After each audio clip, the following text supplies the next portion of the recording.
Hello, Brett, and welcome to the Well Vegan Travel Podcast. Good morning. How are you?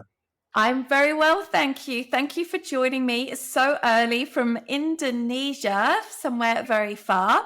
I'm really excited to have you talk about and share your experiences about the incredible destination that is in Bali, in Indonesia.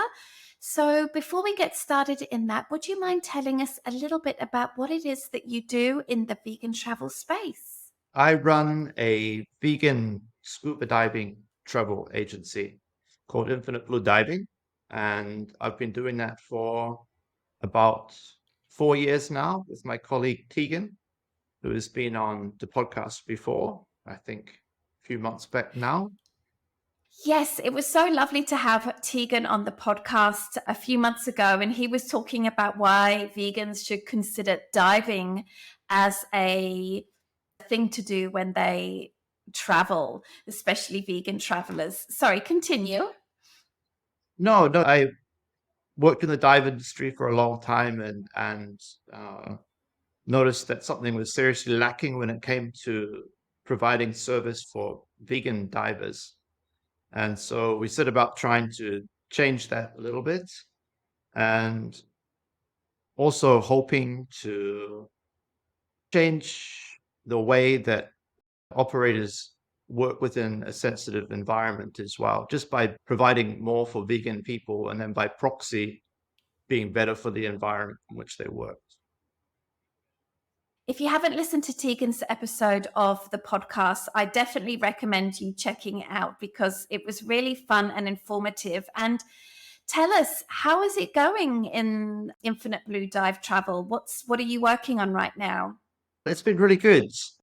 We've been liaisoning with a lot more operators, especially in Indonesia, which is why I'm in Indonesia at the moment, why I'm in Bali. The dive industry can be quite a staid sort of thing.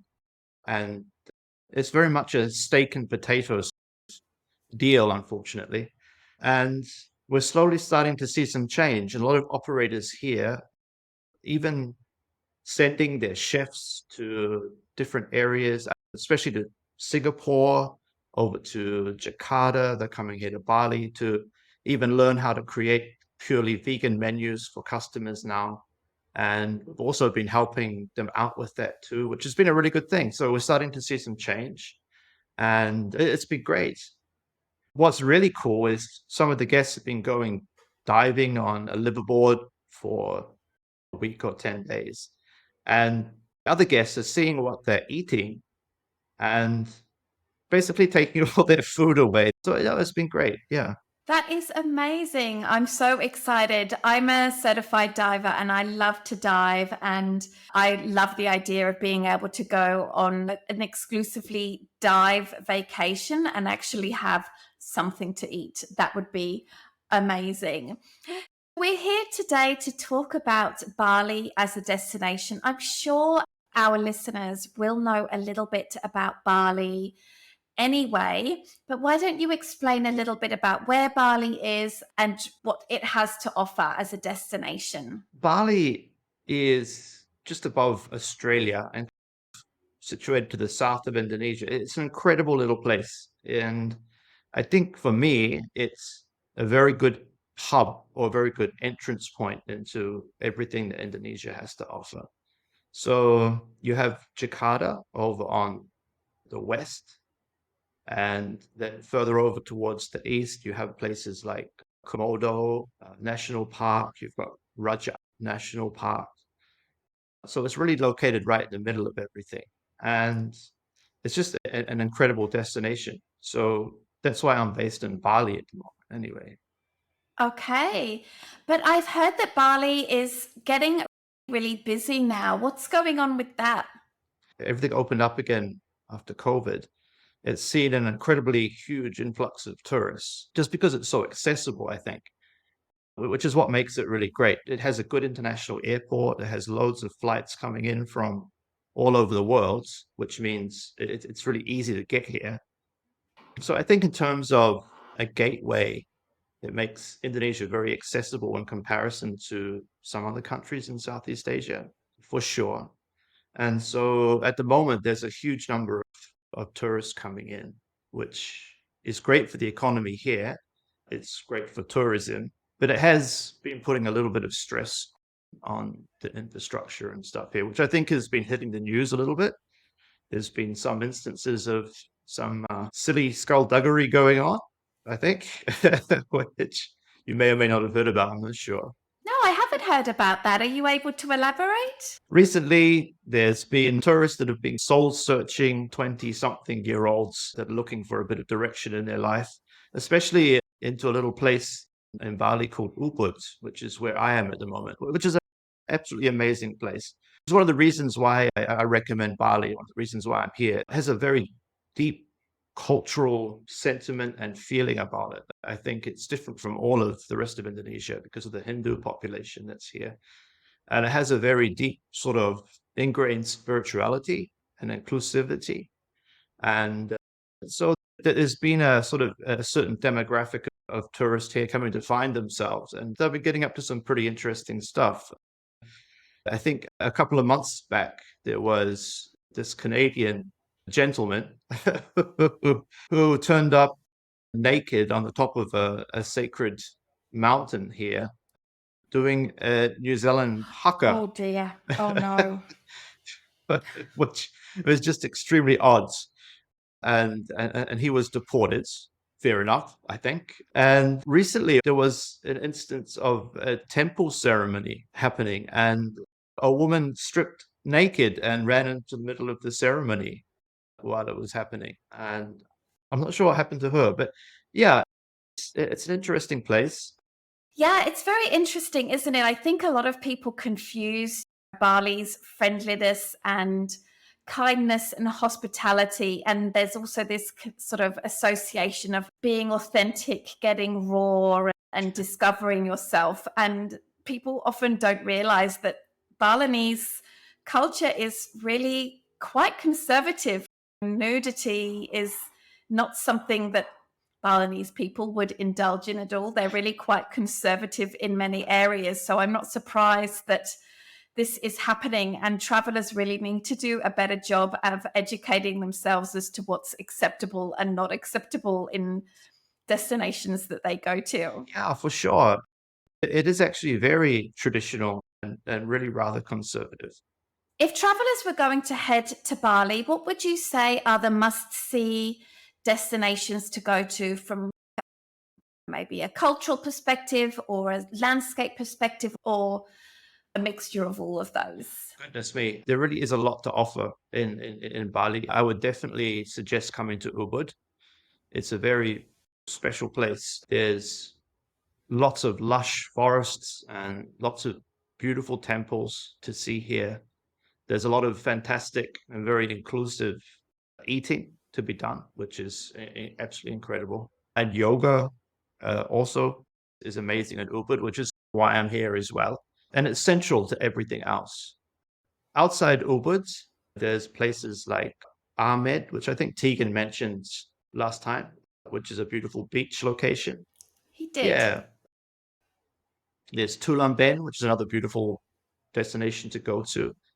Over on the coast, there's places like Kuta, which is very famous. But further north from there, it's developing into more relaxed kind of areas. Canggu is very famous at the moment, which is a lovely place to go and spend some time by the beach there. Tenod Lot, beautiful temple. Seminyak for shopping and such things. Yeah, there's loads of different locations and experiences to be had here in Bali at the moment. There's sort of something for everyone, really, whether you're looking for the forest or the beach, scuba diving, or loads of different activities that you can do. And what are the accommodation options like in Bali? The accommodation is of another level. The creativity that's shown when they build these beautiful villas and hotel rooms, and the way that they're decorated and the feeling is absolutely incredible compared to other countries. I could mention perhaps the Philippines or Thailand is very nice, but not quite on the level of here. And the accommodation itself is very well priced, so it's not expensive. It's incredibly comfortable, very pleasant, and very well priced. Yeah. So you have villas with lovely swimming pools and great restaurants and beautiful views. And who could ask for anything more, really? Yeah, it really is such a special place. I used to go there a lot for the weekend, or if I had a short holiday when I was working in Jakarta in Indonesia, which was very different to Bali for sure. So tell us a little bit about the climate of Bali and what are the best times to go? It's stunning. That's one of the amazing things. It's great all year round. At the moment, it's considered winter, so it gets down to a bone-chilling 29 degrees during the daytime. It might drop to 21 or 22, and then it starts to warm up from about now, moving towards over Christmas time when it gets even hotter. It's comfortable all year round. It's great. Where I am now, we're surrounded by rice paddies and tropical forests and things. A little bit of rain never hurts. It's actually quite romantic. Yeah, beautiful. Yeah, I think a lot of people think that they shouldn't come in the rainy season. I say that in inverted commas because whenever it rains, it really doesn't rain for very long if memory serves. And the rest of the time, it's just a little bit cloudy. I guess if you're a sun worshiper, that might be an issue. But really, I think Bali is such a fantastic place all year round. It's amazing. Usually, if it does rain, it's a little bit in the morning and then perhaps a little bit in the evening. But the rain is what brings out the lushness of things, the beauty of the forest and the rice paddies, which reminds me of something. Take up motor scooter riding. They'll jump on a motor scooter and start heading around. Make sure you get your license because my mother came to visit me here a few years back and it was rainy season and the rice paddies were very full of water. She was on the back of my bike. I was riding along on a motor scooter and someone who obviously didn't know how to ride a bike came in the opposite direction. And on a very thin path, we started wobbling and I fell into a rice paddy with my mother onto the back of a motor scooter. If you're coming here, whether it's rainy season or wet season, I think make sure you know how to ride a bike if you're going to do that. Just a little bit of advice. Yeah, that's sometimes a bit of an issue in Bali, isn't it? Because transportation between places can be quite expensive, relatively speaking.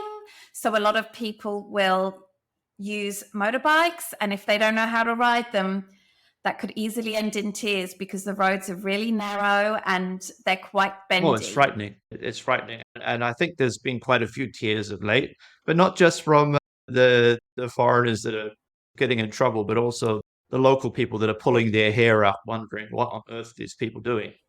So we've talked about all of the amazing things there are to do in Bali and the climate and why it's such a great place to visit. What are your favorite restaurants in Bali that vegans should check out? Because there are literally so many. It really would be very hard to even visit them all, even if you were staying just in Ubud for a week, I think. There's so many amazing restaurants to eat as a vegan in Bali. And Ubud is the center of it all, really. It's just incredibly inclusive. You can find something for everyone, really. So whether you're talking vegan Indonesian food or fusion or any kind of Western or international vegan food, everything is here. It's pretty incredible. I would say there's a restaurant in Ubud called Moksa, which is Indonesian and Western fusion foods. And the chef is absolutely incredible. Set in a little permaculture garden. So they grow everything themselves and nice little platforms to sit on and eat and look out over the permaculture garden. The food is incredible. And the desserts, oh my goodness. You probably all had those moments with cheesecake made from mushed up cashew nuts that taste like mushed up cashew nuts. Another one of my favorites, which is called Zest, which is very well renowned. You have to book days in advance to even get in. Set up on a hilltop, and they make yet again incredible foods, amazing setting. Things like vegan burgers and amazing vegan cheese platters, things like that. Zest is definitely worth checking out. Restaurants are called warongs, and there's some great vegan warongs as well. There's one called Sebogana, which is set inside a family compound. So you're basically sitting amongst the family, and they make very clean Indonesian vegan foods. And it's comparatively cheap. The selection of small dishes and rice, tempeh and tofu and things, you'll be looking at about $2, which I think is not too bad.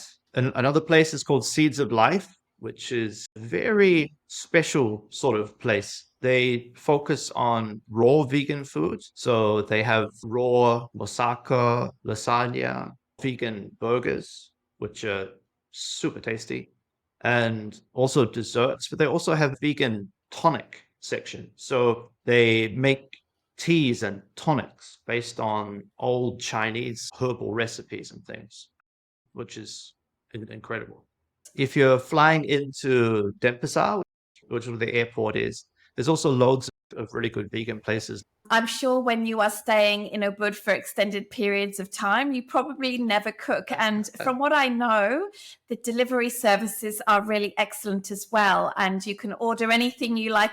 You don't even have to go out. It's so easy. Yeah, it's all on an app on your phone, and you load money onto your Gojek wallets from credit cards, and you can take a motor taxi, you can jump in a car, or you can order incredible, delicious food from anywhere. It does wonders for the waistline, believe me. And the Gojeks, that's interesting for me to know that you actually can order rides like an Uber, except on motorbike. Because when I last was in Bali, Uber was available, but it was a little bit under the radar. Like the Uber driver that would pick you up would be very reluctant to pick you up from certain places because they would stepping on the toes of the much more expensive transportation options. So it sounds like times have changed and you can now order a motorbike taxi. You're quite right. I think pre-COVID, they were really quite tough on any Uber drivers or Grab drivers or Gojek drivers. They were protecting the local industry, and the taxi companies as well were making sure it didn't happen. But now it's very open. I think a lot of the people here make their living by driving for Gojek or Grab. It's made it a lot cheaper and more accessible for tourists as well, for sure. You barely see a taxi here now at all. It's been a bit of a democratizing thing for the travel industry and in general. I think in Bali, they prefer the travelers to take a Gojek or a motorcycle rather than trying to drive themselves. So I think it's appreciated by everyone, really. Yeah, I would definitely much rather get an Ojek driver than drive myself for sure. That would definitely end in tears. You're obviously an expert in the scuba diving space, Brett. Is Bali a good destination for scuba diving? Bali has some incredible scuba diving around in places like Amed and Tulamben. But it's not just about the diving in Bali.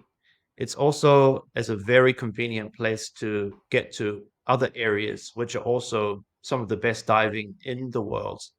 So from Bali, it's very easy to get to places like Komodo Marine Park, where it's ranked as one of the top 5 destinations in the world for diving. So you can dive, you can see Komodo dragons and things on the island. And it's also a place to set off to Raja Ampat, which is, I would say, the most beautiful place on the planet when it comes to diving. Bali itself has amazing macro diving. So looking for little tiny things, little shrimps and little octopus and things like that, very cute. That over in Nusa Penida, you can dive with mola mola, which are these funny fish that look like a plate. You can dive with manta rays. On Tulamben, you can participate in black water diving, which is an incredible experience where they take you out and they have very strong lights in the middle of the ocean, and you see all the little larval fish and things swimming around. Yeah, Bali is amazing for diving. So I'm sure anyone listening to this that were thinking about planning a scuba diving vacation somewhere in Indonesia would love to connect with you, possibly have you help them make sure that they're not just eating French fries. Can you explain to them how people can find you and what is the process like to make a booking with you? You can get in touch with us through our website or any of our socials, which I think you'll be able to see here. And generally, we offer a bit of a concierge type of service. We work with dive resorts here and liveaboard operators, and we create vegan menus with that. So what we try to do is avoid that sort of old scenario where you're not arriving somewhere and the chef is, are you sure a little bit of shrimp won't hurt? Or can we please just remove the meat or something like that? So we do make sure that once you arrive here, we take care of you from the airport to the resort to the eating and the whole dive experience. Yeah, you can get in touch with us through the website, through the socials below. Yeah, we basically figure out what you're looking for, what level of dive experience you have, and then we can make some suggestions and then take you through the process. Oh, that's interesting. So it's not just the vegan food, it's really customizing an experience for travelers that are vegan. So tell me, are you able to recommend or suggest places for people that have not yet dived before? Maybe where they can do their PADI open water or their first certification? Definitely. One of the things I'm doing in Bali at the moment, Bali is a very good place to learn how to dive and has some great inclusive resorts to take care of you.